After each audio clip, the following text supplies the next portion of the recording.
They're coming to get you, Barbara.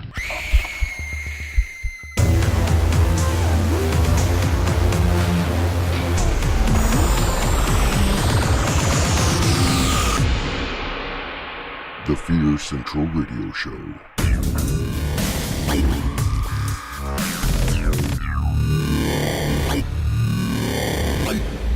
Warning, our content may include spoilers and is intended for mature audiences. Hey, fellow horror fans, welcome to the Fear Central Radio Show. I am your host, Mike, and we've got Heather, Paul, and Katie. And Heather and Paul sound not the same this time as they did in Halloween. Why? Oh, yeah, what do you mean? I got rid of my cold. Yeah, that's I got it. rid of my cold. And Paul has not been kicked in the crotch. Yes. Today. Because I remember hearing Monica, Heather. The party, yeah. Yeah. It took me a minute to remember what that was. Yeah. But yeah, we do hope that everyone had a fun and safe Halloween and are back with us this week. Yes. Yeah, looking at you. You know what you did. You know. Glad you survived. Yeah. Jerk. For next year. Right? May not survive next year, though. No. Are we threatening somebody? No. Oh, okay. Because of what they did this year. They almost didn't survive. But Yeah. Next year they might not. Cool your shit.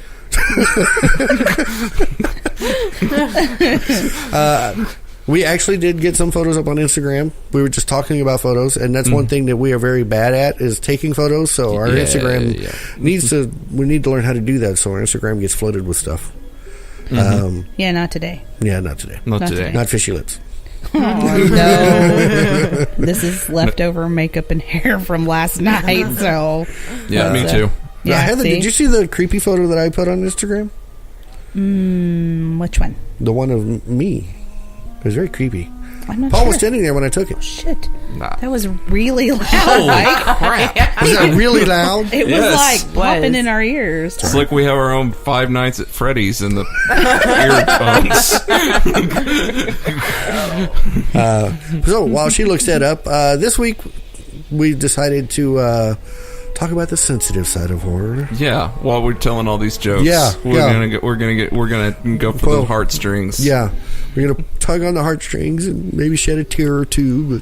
But Because a lot of bad shit happens in horror movies. bad shit. Absolutely. I've long contended that the worst thing a horror movie can do in many cases is to end on a joke or a happy note whenever it's artificial. If somebody, if a lot of bad stuff happens, people lose a lot of family members, friends, and then say, "Okay, we're out of it. I'm happy. We're good now." You just go, No. That's not how that works. No, man. you are going into therapy now. yeah. Intense therapy for the next 5 years. You have PTSD. Congratulations, you made it out. Here's some pills to calm you down. Have fun with the Xanax. I was just thinking I was just thinking about a non-horror movie, but it made me think of a particular scene in it. Mm-hmm. It was in Splash. Oh, terrifying! Yeah, I know. Where she was watching the Western, and she's all crying because she's like, all these people are dying. Yeah. Like, what if that had been a horror movie right there? I mean, Oh man, you're like, oh my god, his head's over there. she'll just stay in the bathtub Right. for the rest of the movie. I think that that needs to become what happens in horror movies now. Because if we're gonna do young people, most young people don't know how to react whenever they're in situations. If it's not on my phone, I don't know. So you need to have people who just shut down whenever they're in danger. Well, I thought about making a horror movie where you get that in horror movies from time to time, though. Yeah. I do remember. remember those archetypes. It probably needs to happen more often now. It annoys the where we're audience at. every time. I can always think if I watch a movie in a party setting with more than one or two people, and there's a character that I can't handle it, they're all like, "Ugh, kill that whiner!" God, Right? do her first. I hope we get a serial killer tonight. And you go first. Or the one that wears the heels. Oh yeah. Yeah, That's right? the one that kills me. I'm like, dude, wear sensible shoes. Always. You knew we were going camping. Yeah. And you wore the the stripper hooker- heels. The hooker heels. Hooker heels. Yeah, that gets me. Tucker and Dale. I know. Just watched that the other day. Another one we didn't watch for Halloween. I'm aware. Which makes me sad. Hello, watch we own it. Yeah. You can watch it anytime. Yeah. Anytime. No, yeah. For us, horror movies are kind of an everyday thing. Yeah. We're watching at least something Yeah. that's got horror in it. Looking at And pictures. oddly enough, it seems like for the last couple of years, every October, I get into a Star Trek kick. And I just watch and binge watch Star Trek. And everybody's like, you see those horror movies? I was like, I've seen horror movies. I was in Star Trek. Which one were you binge watching this time? I finished up TNG and went back to the last couple of seasons of Voyager. Okay, cool. I'm trying to get through one I've never watched all of. Which one? DS9. Oh, no. It's hard, man. I can't even get past the first beginning of season Heather 2. has this really uncertain look. Like she's like, I don't know what's going on. No. Okay. I'm just listening. I don't curious, I'm sorry. I don't do Star Trek, and so that's kind of my thing. Is Chad does though. Chad doesn't he? does. I was Yes, about he to say. loves it. He loves it. So, but I couldn't imagine he didn't. But we were talking about the Star Trek, the new movie, The Star Wars? show what? or No, Beyond? not Star Trek. Discovery. No, the new movies that they've just Oh, yeah. the the redone. Abrams trilogy. Yes. Yeah, Abrams, Yeah. yeah. Maybe mainly because last night we were stuck in traffic after a horrible accident, and Sabotage came on the radio, and he's like, "I love the Beastie Boys," and I'm like, Classical "What?" music. My daddy loves the Beastie Boys as well, so which is really weird. But Well, if you're a human, you should love the Beastie Boys. I love the Beastie Boys. I do. I never really got into them after that first album. You're inhuman. I know. He's a cyborg. I am. Borg. I am the Borg. Oh, shit. We are the Borg. The hell are you doing? I was sitting there, and my pants were all pulled up and twisted around. So, are you looking forward to your father's Christmas tree? Yes. Oh my gosh. Okay. Did you get a new ornament? Don't you get one every year? We try to. They've been really expensive the last few years. So we normally get him the new Hallmark Star Trek ship because Yeah. he collects the ships. He has every one since the 1991. I didn't even know. Nice. I didn't even know that was a Enterprise. thing. So, I gotta so look at this. that's the thing. Is like her family is so conventional in so many ways, but they have that. We have a galaxy tree. Yeah, it's a Star. Yeah, it's all Star Trek on that tree, and one of So is the the tree broken up into the quadrants? No, it is not. Oh, okay. one of the ornaments is the scene of the Borg assimilating Picard. Right? Nice. Yeah. And it The talks. cutest. And it talks. Honestly, It's got those, Alice Kriege those talking are on pretty it. freaking cool. It's really. It's I had to neat. look them up. Oh my god, I love this. I love this Spock ornament. We do not have Spock. We have It's pretty Riker, cool. Picard, 7 of 9, Oh, yeah. and one other one. Who else? Quark? No. I wish. Don't ask me about those ornaments. There are tons of them. They are the ones that I am I set think to the top inherit. section should be the alpha quadrant, and the beta quadrant, Right. and delta quadrant, and gamma. They gave him elf ears. He's like That's a fun cutesy Spock. No, these are like Adorbs. These are like almost like Lifelike? Yeah, they're quite lifelike. So Okay. Yeah, I'm not. I'll have to I'm send just you not pictures a. when I bring it up. I'm just not a Nice. Star Trek girl. Yeah, when Hastings was going out, I kicked myself in the ass for not getting the 1/25th scale Excelsior. Oh yeah. I was like, it's Sulu's ship. I don't know. Sulu ship. Oh my. My. Yeah. I do know who that is. You have Facebook. How can you not know who it is? Right? He's huge like on the- Twitter. Yeah. made himself relevant now again. see, here's the thing. I've never been a Star Trek girl, but I did watch the old Shatner ones, and the Tribbles TOS? are my favorite.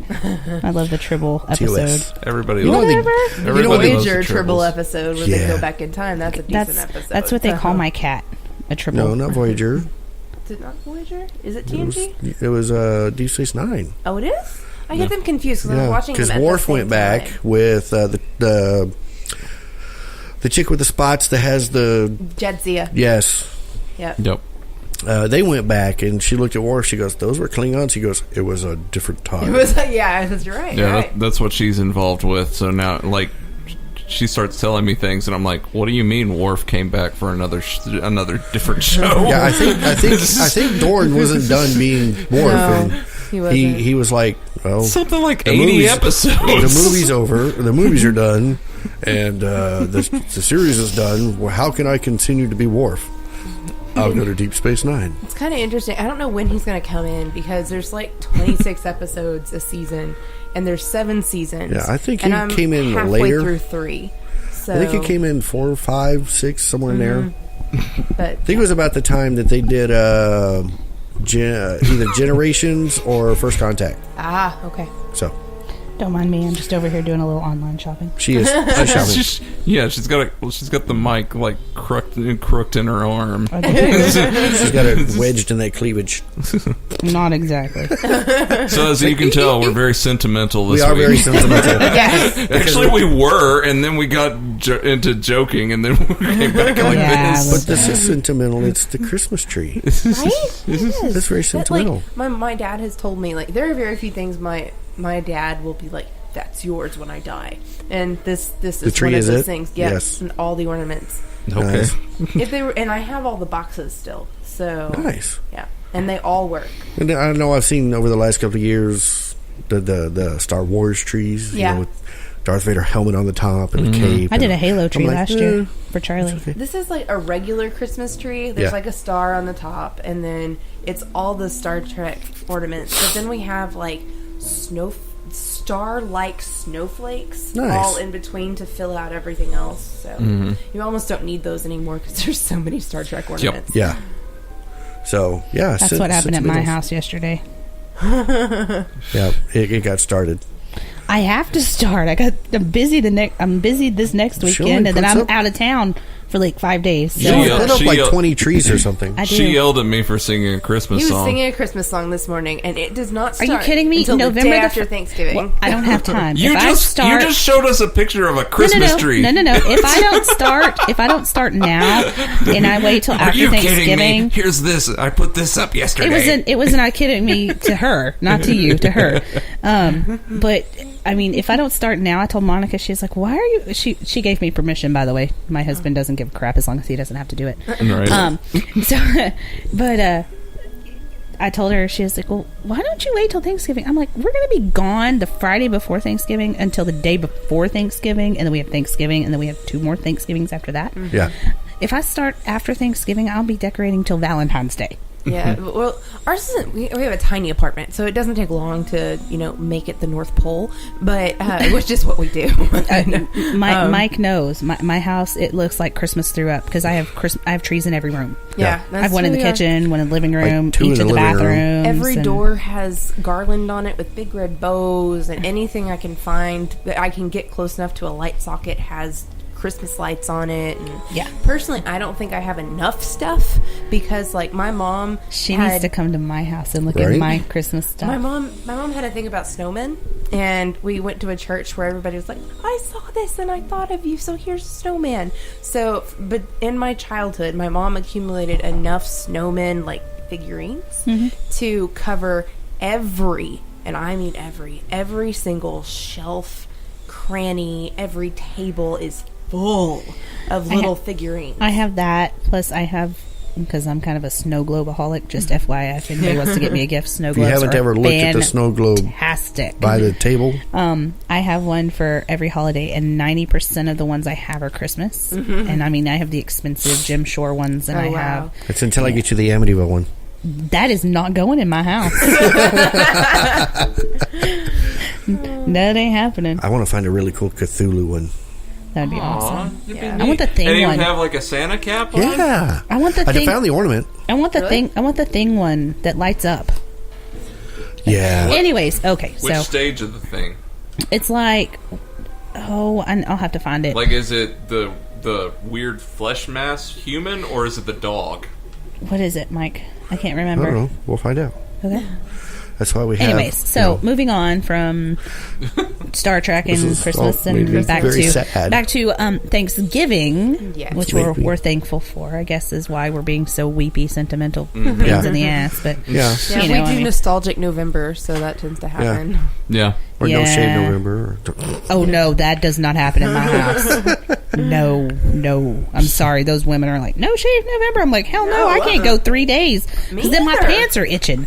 That ain't happening. I don't know how guys do it with their face. In your pants. If you're wearing leggings. Oh, yeah. No. No.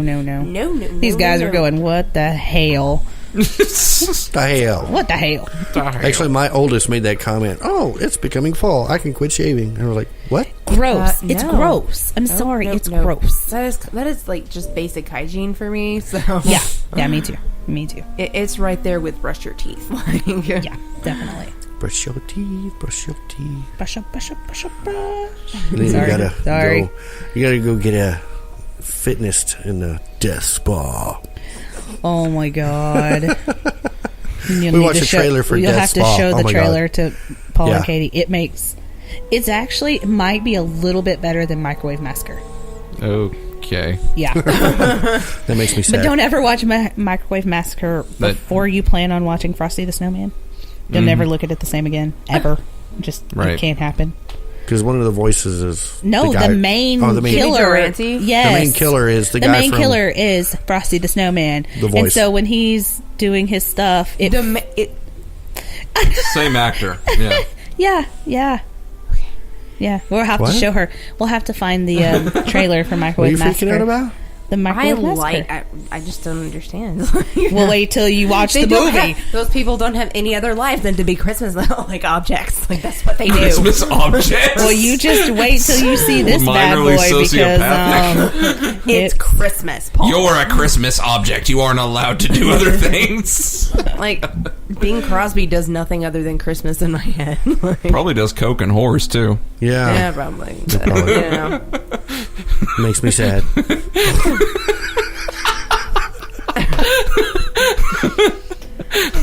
gives a whole new meaning to snowmen. Gracious. Wow. They put the dick on the snowman. Chestnuts roasting.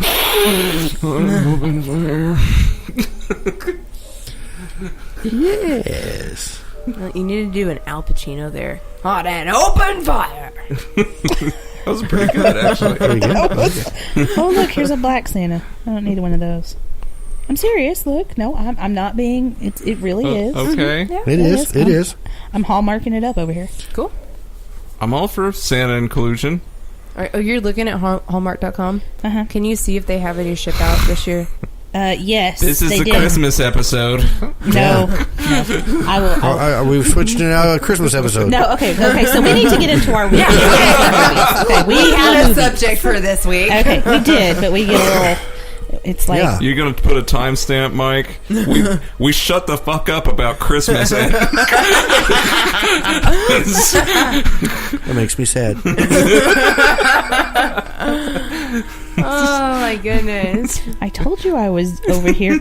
I was over here online Yeah, shopping. that's why I asked her. Okay, Okay. we gotta find how much is it this year? 32. 32. Okay. After the show, we'll talk and Yeah, see. we'll talk about that. Okay. Oh.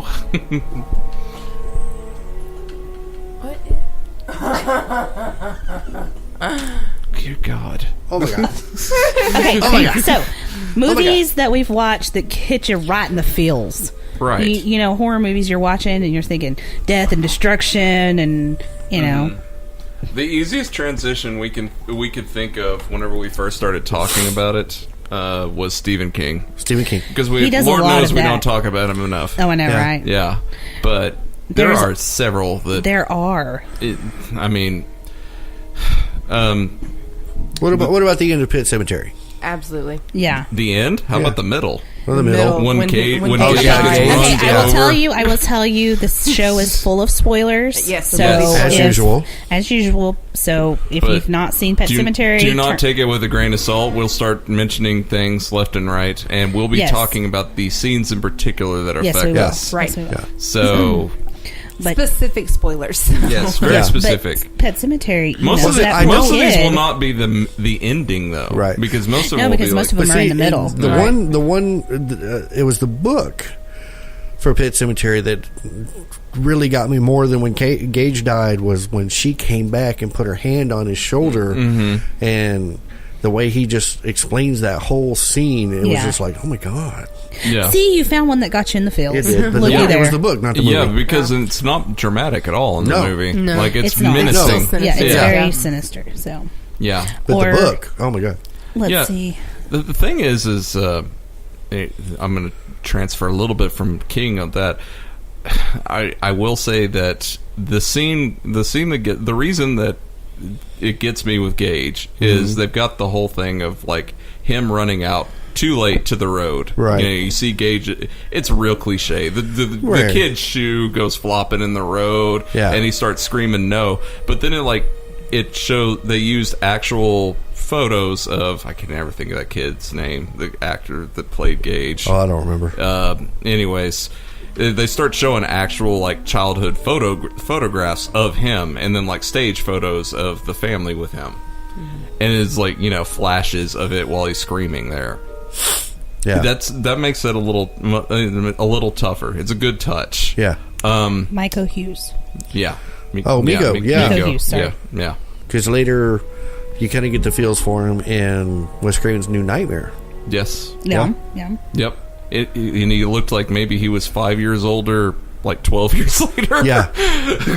That kid didn't not age for quite a while. No. He played a teenager in Spawn as well. Yeah. He photobombed my family at Texas Frightmare. Oh, nice. Yeah. Nice.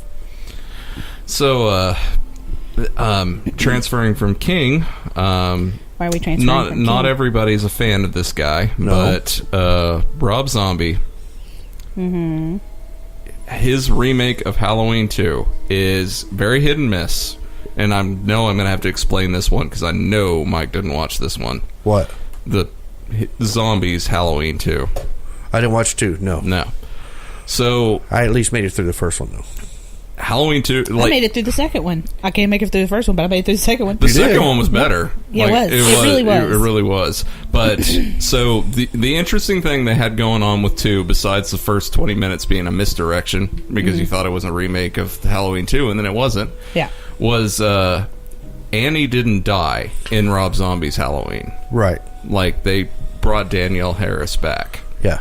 and Lori is living with Annie and her dad, which, Okay. if you don't remember, is Brad Dourif playing the Right. sheriff. Yeah.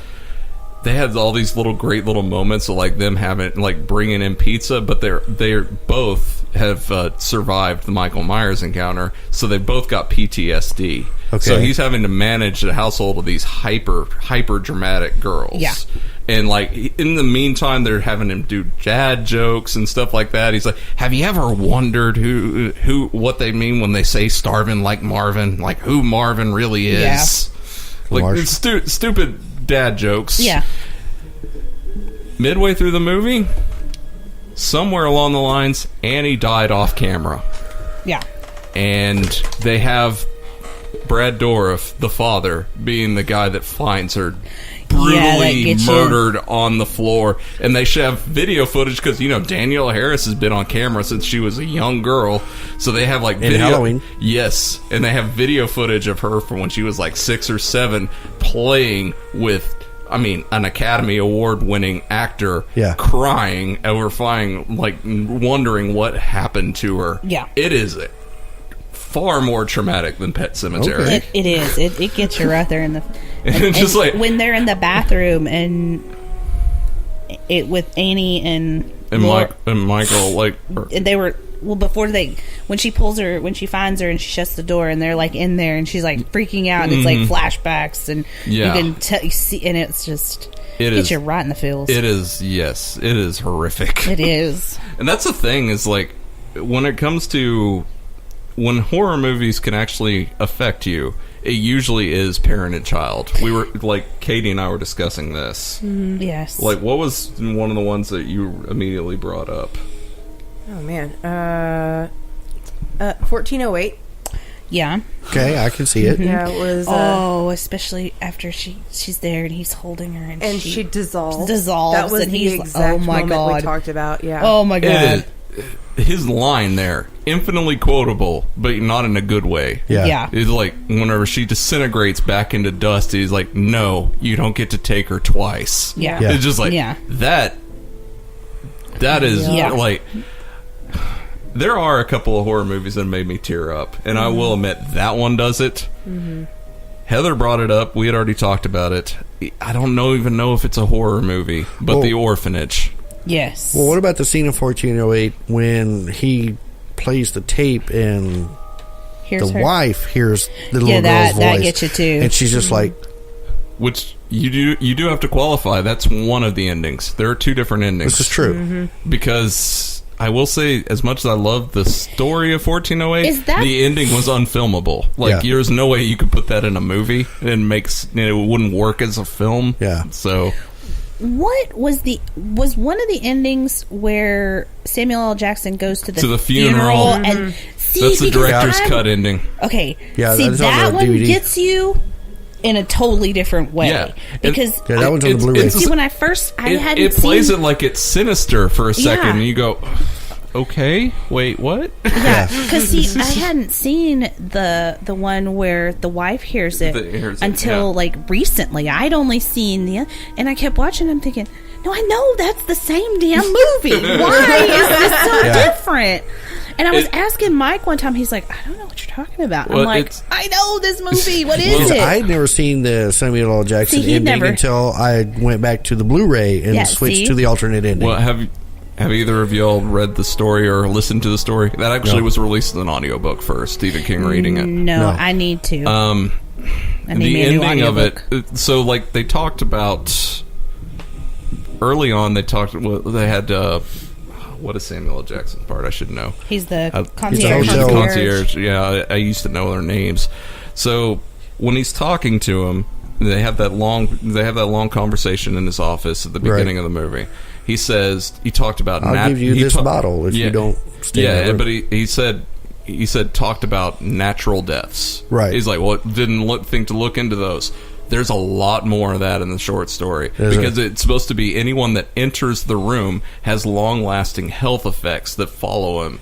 So in the story, he starts having like diabetes and like all this kind of like paralysis and stuff like that. So like that's the original ending. Is it's got a whole bunch of stuff like that. But they also talk about what's featured in both of those endings is that there is a recorded conversation between him and his daughter on the tape. And they play it a little bit more dramatically, but they're like Cusack's family is not involved in the book story because it's like held on to by the I guess Tony Shalhoub's part in the movie, the book agent, right? Like he's got it and he's like not releasing it. Okay. So like it's a whole lot of epilogue type stuff that just would not transfer to a film. Yeah. So I understand why it's top of my Stephen King adaptations, even though I don't really like either ending perfectly. You could almost see this one go towards maybe a series like they tried to do with The Mist. I mean, you could. It would end up being a little bit more like American Horror Story Hotel. Yeah. But you would get more of that opportunity to expand on what that whole ending is. Okay. Yeah. So, keeping on King, other dramatic things, obviously Carrie. I think the scene in that got me was not her losing it after being doused in pig blood. The scene that got me was when she's in the shower and she starts her period and the girls are throwing the very beginning of the movie. They're throwing the tampons at her and she just completely breaks down. That breaks my heart because being a girl, I mean, I'm a woman. We've all been through that. What's this you say? So yeah, so it's one of those. It's a female thing. Like because if you're in public and that happens, it's like all of a sudden it is because then you're like, oh, because you don't know what to do. I mean, if you don't have anything with you, you're like freaking out, and you don't think to like ask people, especially if you're a young teenage girl who's never had it happen to and they know nothing about it. Right. So this brings up an interesting question. So Carrie nearly never got published, and if it didn't, I mean, Stephen King might not have become a household name because that was his first breakout book. Right.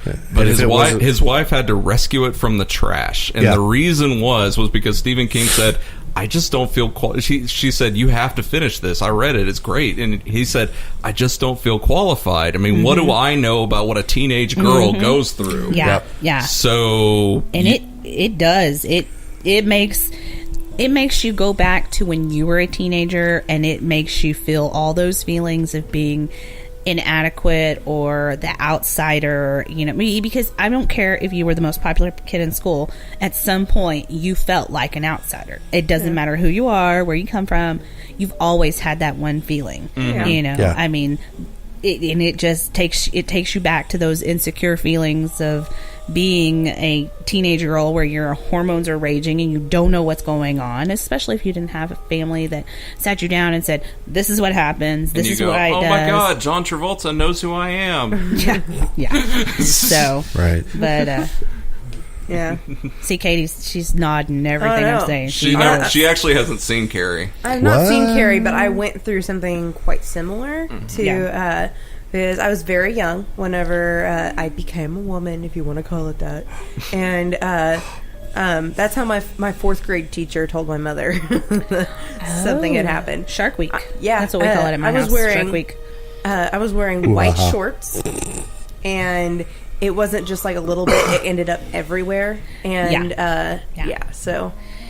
I guess I was in junior high, and not this... I just happened to be sitting, like, our desks were across the room and they faced each other. The girl sitting directly across from me had on white shorts, and I turned to pick something up, and I just happened to glance up, and I was like, oh no.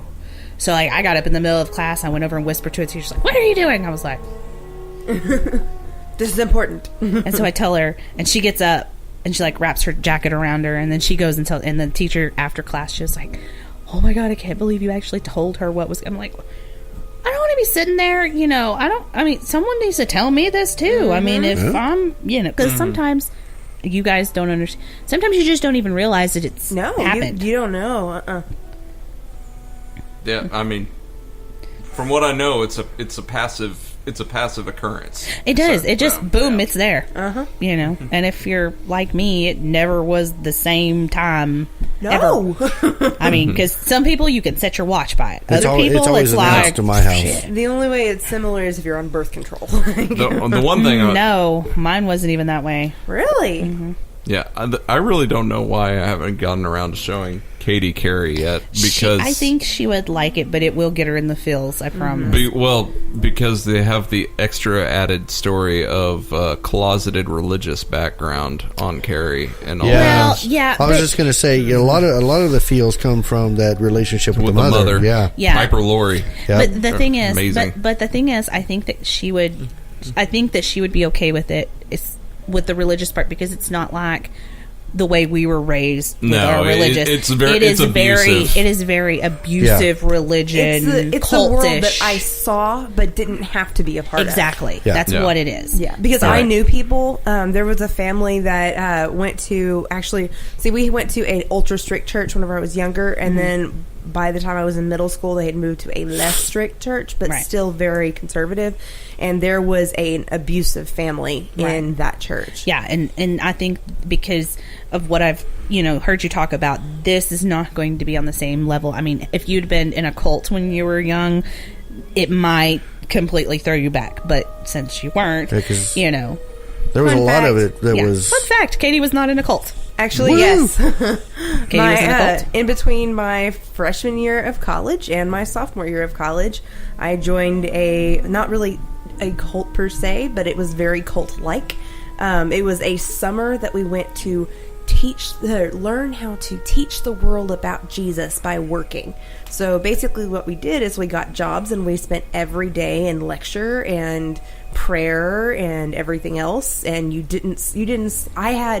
I went to work at 6 a.m. at McDonald's for an entire summer every day. And we heard about McDonald's last week. Yeah, we went to bed at like 2 a.m. every night. So you're running on like 4 hours of sleep, and I don't function on 4 hours of sleep. And you do that for an entire summer, and you become a zombie, and you believe anything they tell you, and But I still don't think that even your cult experience. I could never do that. I don't like being told what to do. You can ask my husband. I don't like to be told what to do. Anyways, but I still think she should watch it. I think it would be, less. I mean, less. Probably less successful, and I don't know if I'm gonna. I know a lot of people love this movie. Cujo is far more emotional than you would expect whenever you go to sit down to it. Yeah. Has Katie seen Cujo? She has not. I think she already knows what the whole movie ends up focusing on. It's been spoiled for me. Especially the tongue swallowing part. Yes. Yes. Yeah, which, the book is far worse than the movie because... Now, I will have to say, though, that becomes more of a tear-jerking kind of sentimental thing once you have kids versus not having them, because you're like, come on, just help the kid. And then after you have kids, you're like, oh my God, you do something. Yeah. Well, if you have fur babies. It translates well because, it's adapted in such a way that you go, well, just get out of the car. Yeah. Like, it's a big dog, but it's like, okay, they're stranded. Everybody's dead around them. They're on the outside of town. Nobody knows they're there. It's the 80s. There's no cell phones or anything. You just go, okay, yeah. They're stuck there. Yeah. And he has got serious medical issues, and okay. I'm sorry. This is very helpless. I'm sorry. I'd be fighting off some rabid dog. I'm sorry. I'd be going full... It's a big St. Bernard. If you guys had seen me Wednesday night, you would completely understand why I would be... You didn't know what breed Cujo was? You know what I always picture is a little rat dog. And Crowley. You picture a Crowley. Because they keep saying baby Cujo. I pictured him with Yorkie hair. Like that's what I pictured. No. Cujo is the epitome of junkyard dog. Like he's look how rough he is. I know, he kind of reminds me of the dog off of Turner and Hooch. Except he's bigger. Well, I don't know if it's the way they film him or what, but he looks like he's like 10 feet tall. He looks like he's about 120 pounds or something like that. It would be like my dog, Beethoven, right? Yeah, going crazy. Beethoven. But Beethoven 2. Roll over Beethoven. Yeah, that was the St. Bernard. Yeah, it was. He looked pretty good size. Might have just been the same dog, just not drooly. Could have been. That was one old ass dog if they did Beethoven and Cujo. Anyways, it's okay. What else? We started in on the orphanage, but then we got sidetracked. Yes. Sorry. The orphanage, which I'm guessing Mike probably hadn't watched because it's subtitled. Probably not. We are going to be doing a massive disservice on spoiling this movie because this movie is epic. It's wonderful. So okay. So let's just say, to describe what the saddest part of that movie is, it's the very end. It is the very end. So we'll just preface the movie. We'll just kind of give a synopsis of what the movie is and not the ending, because if you haven't seen this movie, you really need to. Because you get to the end and you're like, oh my, why did I just watch that? Because I'm not a chick flick kind of girl. Okay, so and I don't like to cry, but... what nationality is it? It is Spanish. Spanish, yes. Okay. I don't remember if it's Mexican or Spanish when it was filmed. I don't know either. I should know who the director is, too, because he's done a couple other good movies. It feels a little more Spanish. J.A. He produced Boyana. it, but... Huh? J.A. Bayana. Yeah. Okay, Bayana. So yeah. It's Mexican, actually, isn't it? It looks to be that way, yes. Yeah. Okay. So the plot of The Orphanage is about a couple who have... No, it's Spanish. It's from Spain. Okay. Yeah. A couple who have a special needs child are moving into her childhood home, which was an orphanage. Okay. Because she's gotten her husband to agree to help children the way she was helped, and the positive memory she has of this particular facility. They're reopening it. Okay. On the eve of its opening, whenever they're having a big event there, her son goes missing. But you have to throw in that the son does see imaginary friends. An imaginary friend. 5 of them. Yeah. 5 of them. Okay. But there's one in particular that the main character, the mother, keeps seeing as well. Which is, if you've seen any of the advertising, it's a little boy with, a burlap sack on his head. Yes. Okay. I think I've seen that. Yeah. So,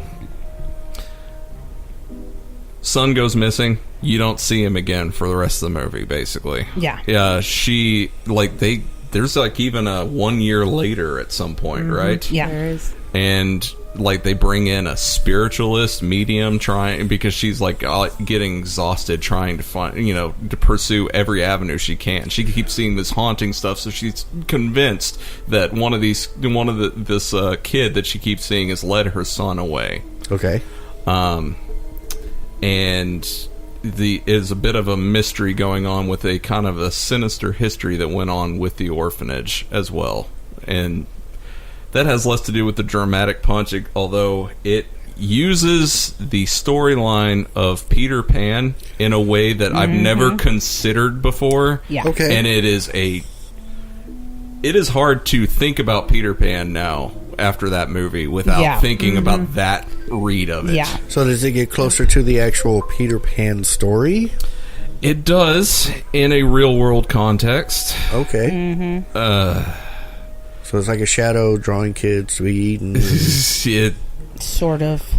It's once you watch the movie, once you get through it, it's hard to classify it as a horror movie after that. Okay.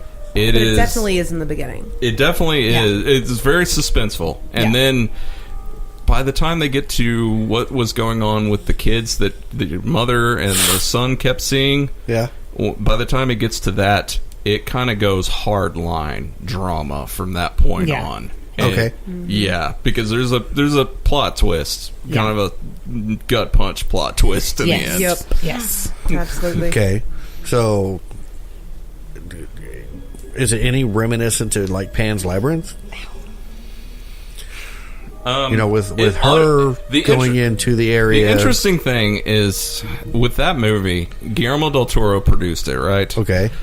Guillermo del Toro is one of the most hands-on producers you'll ever have because he actually stayed in the editing room with the director on that movie. So it does sort of feel like a Guillermo del Toro movie. Okay. And so you can see his influence in there. Like he was helping out the director along the lines, and yeah, because there was a couple of scenes in Pan's Labyrinth you were just like, what? Pan's Labyrinth, I would definitely say could fit the bill for what we're talking about. Oh, yeah, definitely. And because I mean the entire point of that movie is sort of like grounding fairy tales to say this is what fairy tales were originally about. They were supposed to tell life lessons and they were supposed to teach valuable lessons to kids, whether those were good or happy or sad or bad.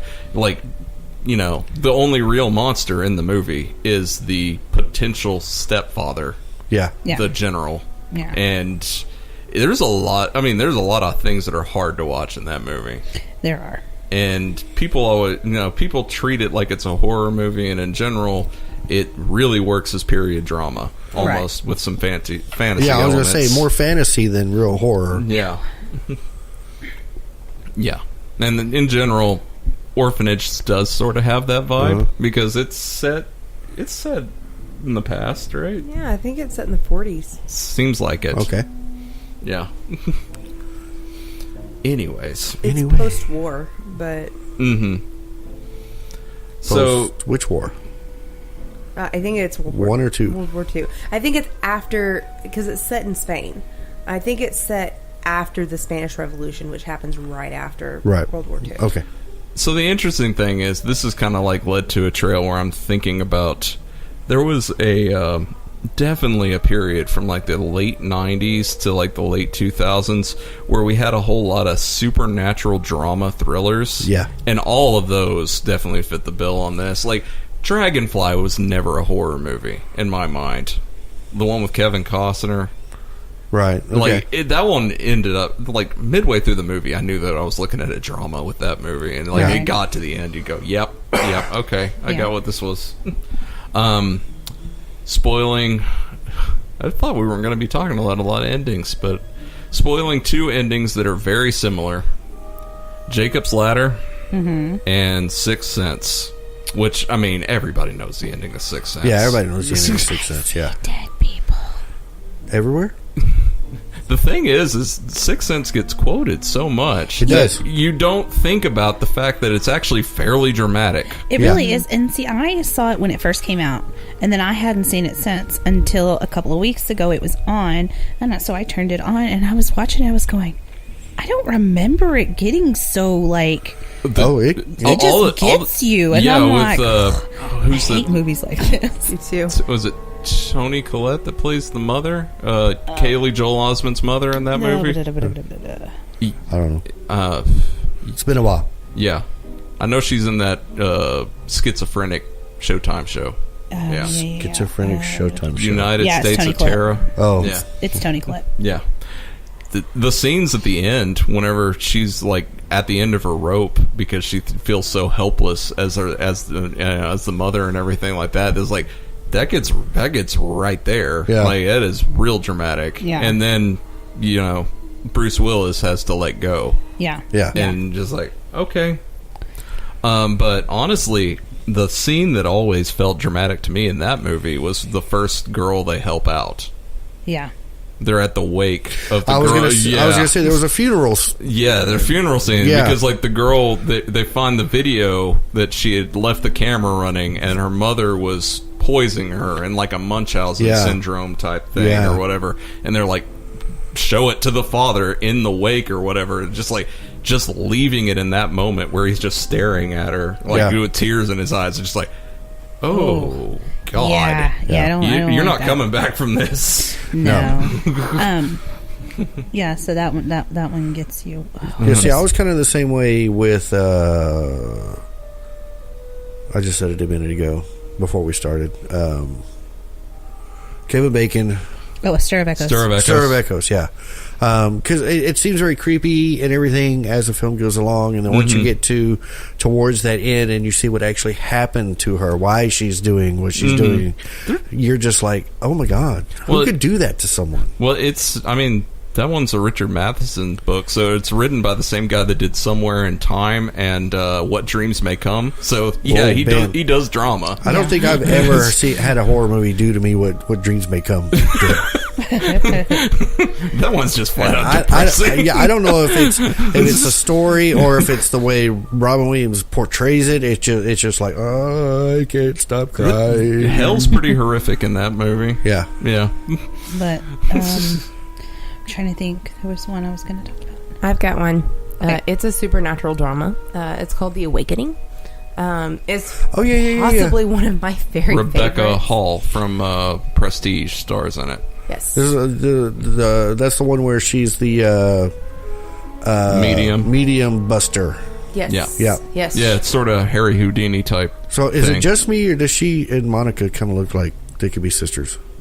No. Yeah. No. Yeah. Because I watched it, I was like, wait a minute, when did Monica start acting?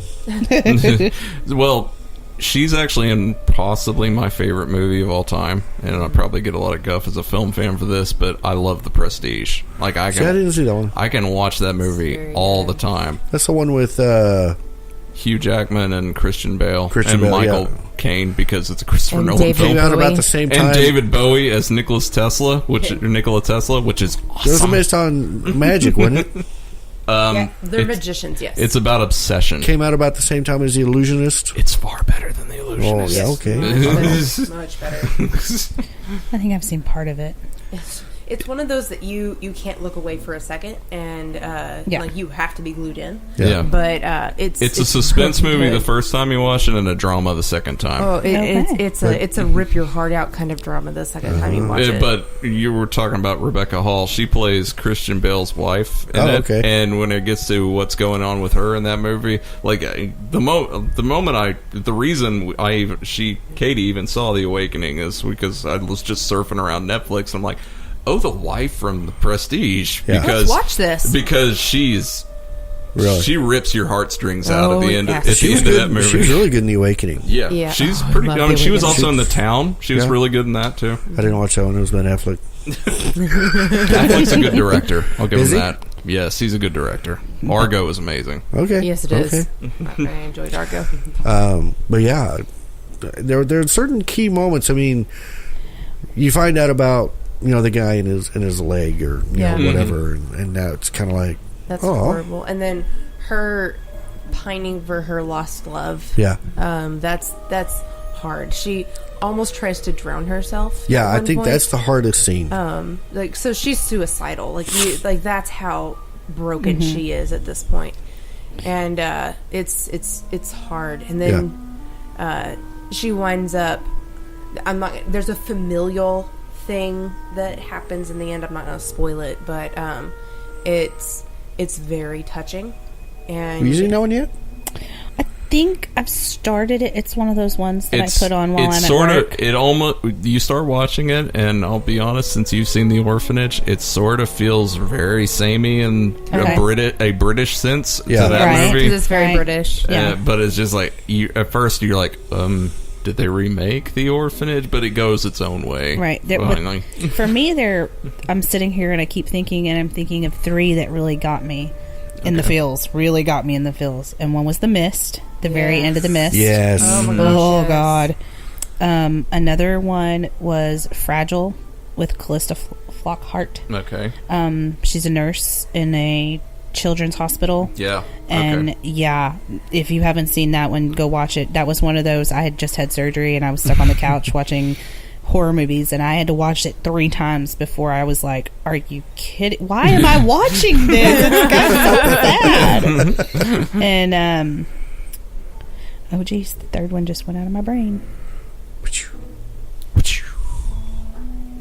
Crap. Oh, there it is. I see it. Well, I wish you would tell me what it is, because I got one.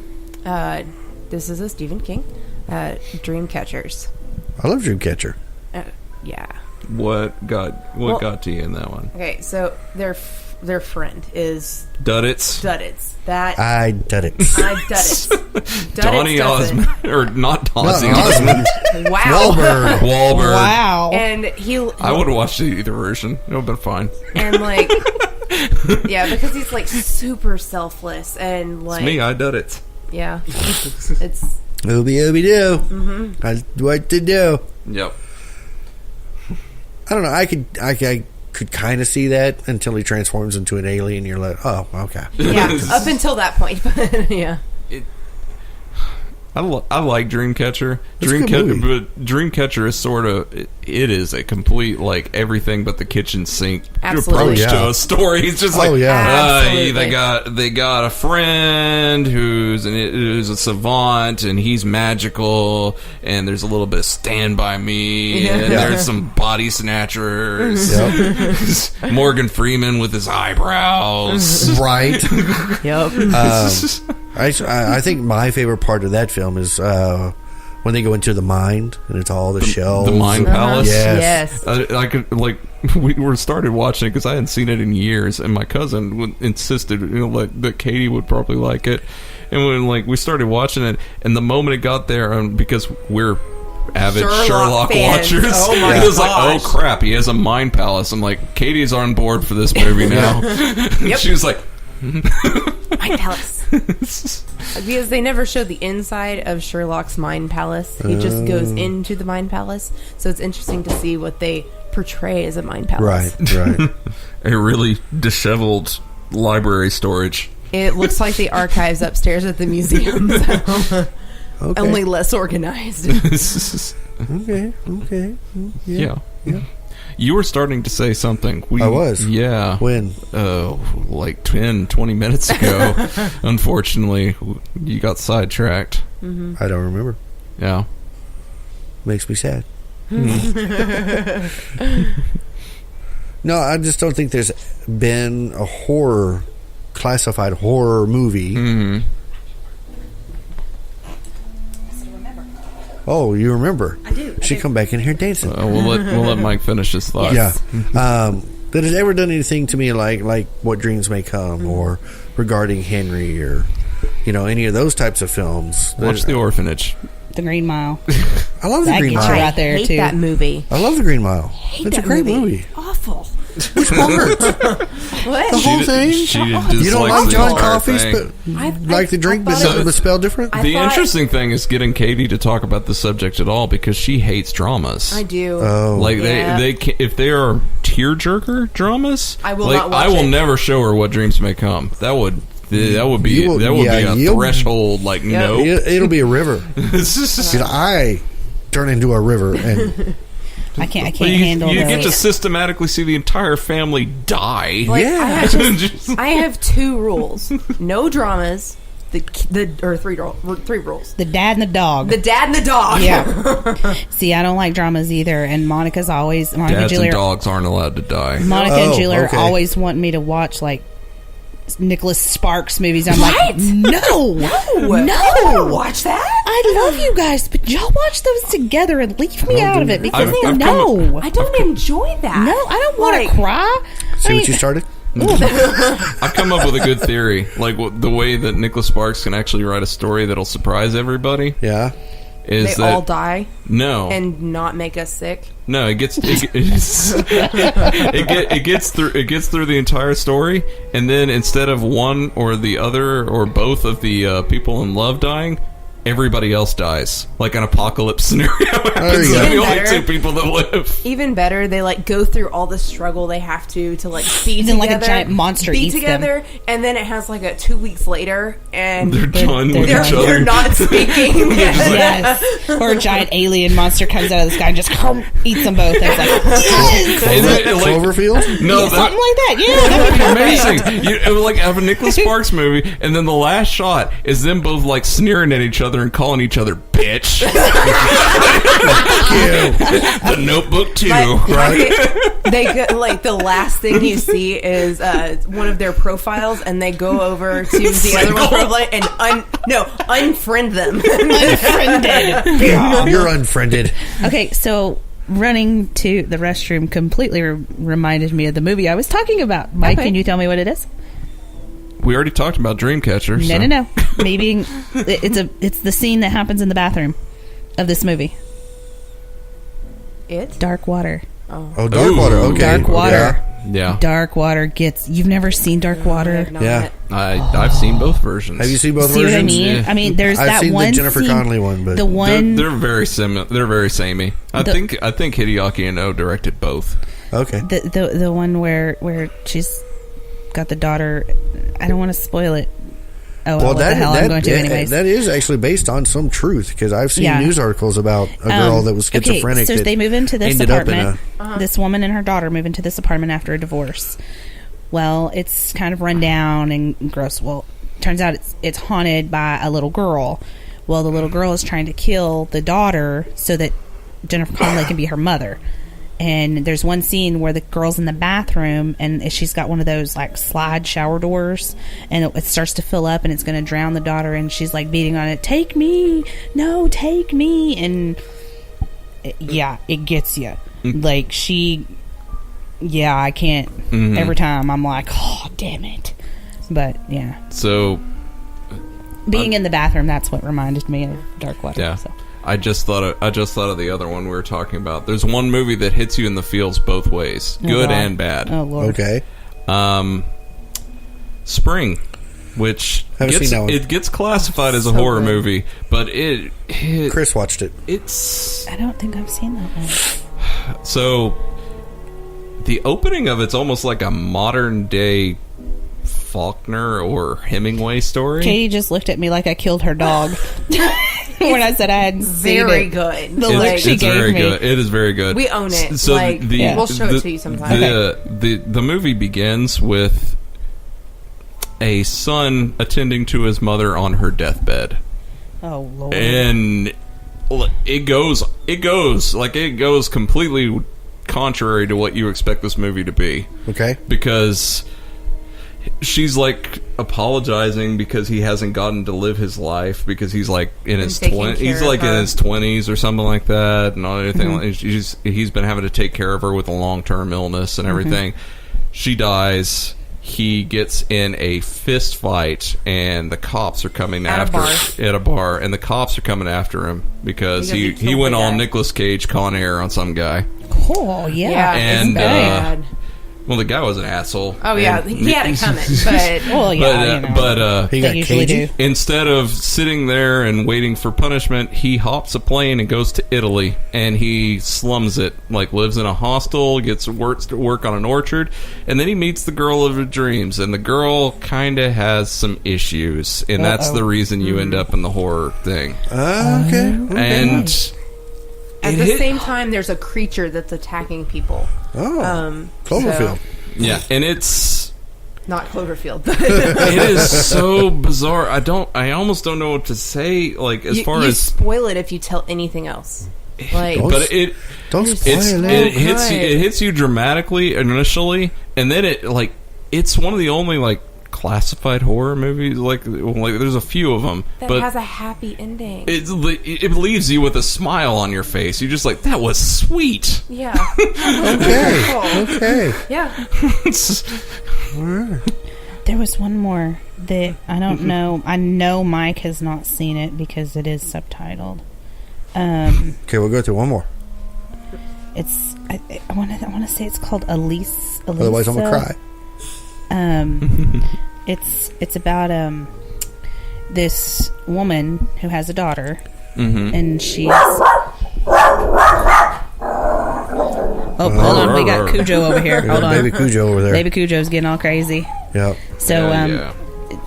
and it's a college kid, and she takes the job as a babysitter for a child that she thinks is.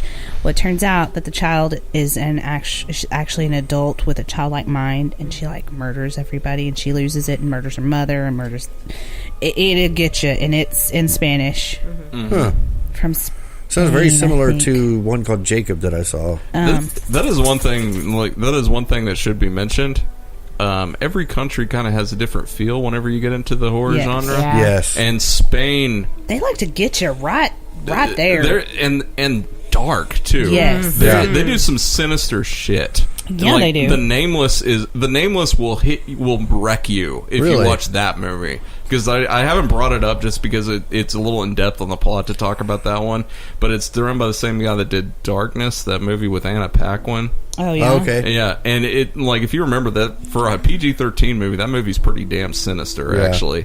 And Nameless is the same way, and it also is a mother losing their child type plot. And it's got all this kind of spider webbing plot lines that go everywhere, right? And it is dark as hell and sad, and you just go, okay, I'm done. Okay. The movies that make you go, oh. And that's the thing is like the reason I even like I'll admit, if you dislike this podcast, this one was my idea on the topic. Hashtag blame Paul. Yeah, Hashtag except all the Christmas talk wasn't my idea. Hashtag blame Katie and Heather. That was us. Yeah. So it got to the reason I think about it is whenever people qualify horror movies, like the people that don't understand them think that they only hit you one way. That they're like, they're just like scary, and I don't like to get scared. Or there's just a lot of blood and guts and yeah. But you get Tucker and Dale versus Evil, and that movie's delightful. Or Shaun of the Dead. It is delightful. And they're just absolutely. And I mean, but contrary, you could have something like Carrie or any of the movies we've been talking about. Yeah. And it's just like, so it can hit you in a whole variety of ways, and it actually is a good medium for like actors' performances and everything. That's why you get a lot of A-list actors that come from starting in horror films. well, and a lot, if you know, a lot of the movies that get you in the feels, I mean, other than the Stephen King ones and stuff, are foreign movies that like The Host. Yeah, the Train to Busan. Those both get you, and you get to the end of The Host, and if you are not in tears, you are heartless bastard. That one's a right hook because you don't expect it, because you get to the end and you think it's going to be one thing, and then you look and it's like, I briefly remember them saying they would remake that movie, and I can't imagine it. Like no American audience would accept the ending of that movie. Really? Yeah, it is so like contrary to what you expect. Yeah. You just get through it, and you think you know where the plot is going because like they've set it all up this way, and you're like, yeah, and then it gets to the ending. It gets to the ending couple of scenes, and you go, what the hell? Okay, I will have to say, I did one of those quizzes online the other day. Oh Lord! We'll take a scene.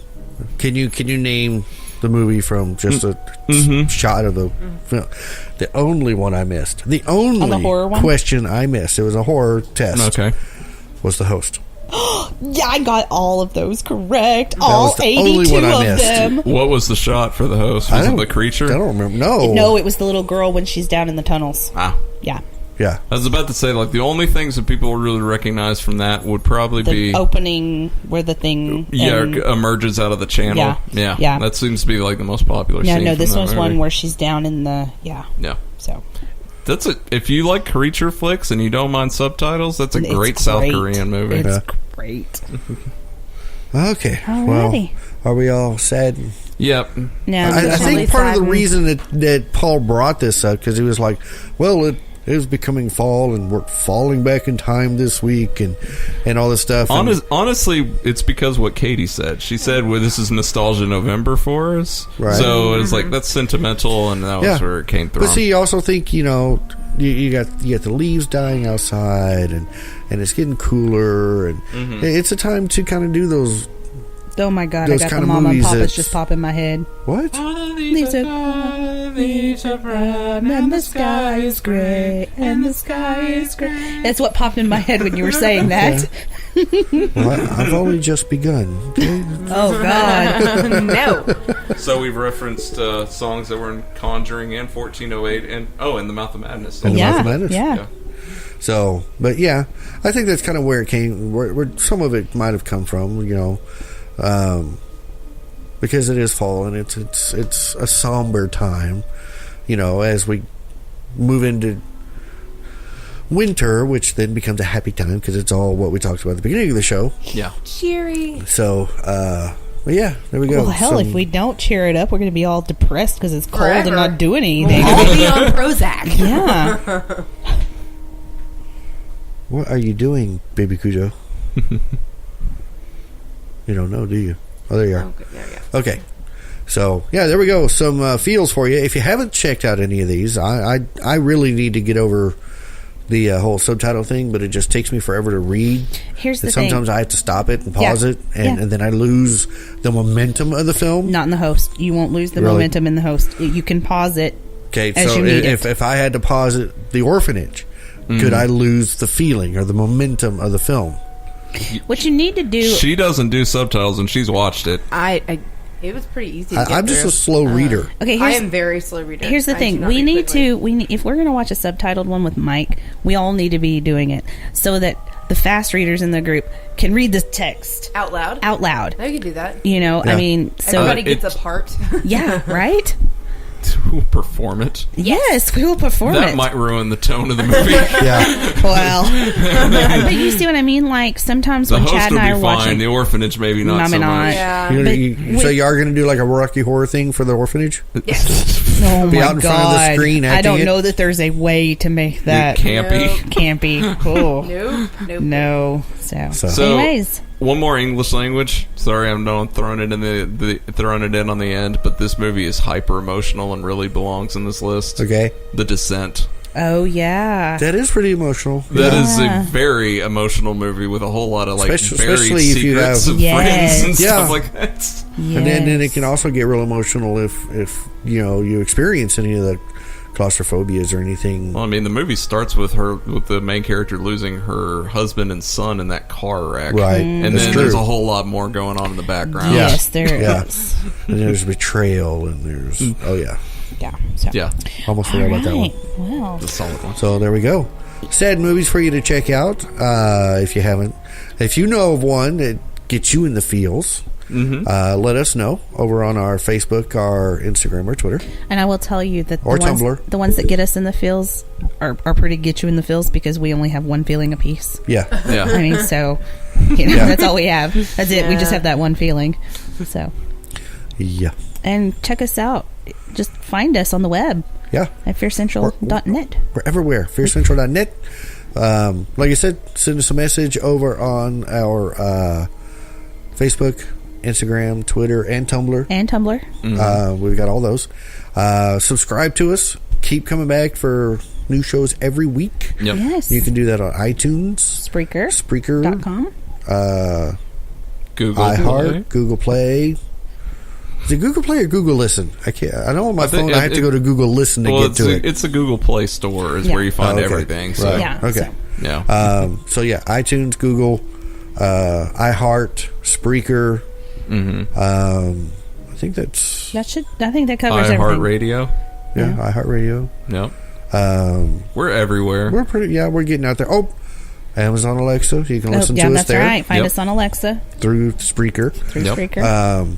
And then, if you like what we're doing, want to see us bring more and more and more and more stuff in the future, you can go over to fearcentral.net and click on Become a Patron. And then you can, as low as $1 a month, you can just help us get to where we can get bigger and better equipment and maybe get some, special guests even through the phone. Yeah, and we also toyed with some original content. Yes, we did. Not just the talk format. Get some stories to you. And stuff. Yeah, get some stories and all kinds of different stuff.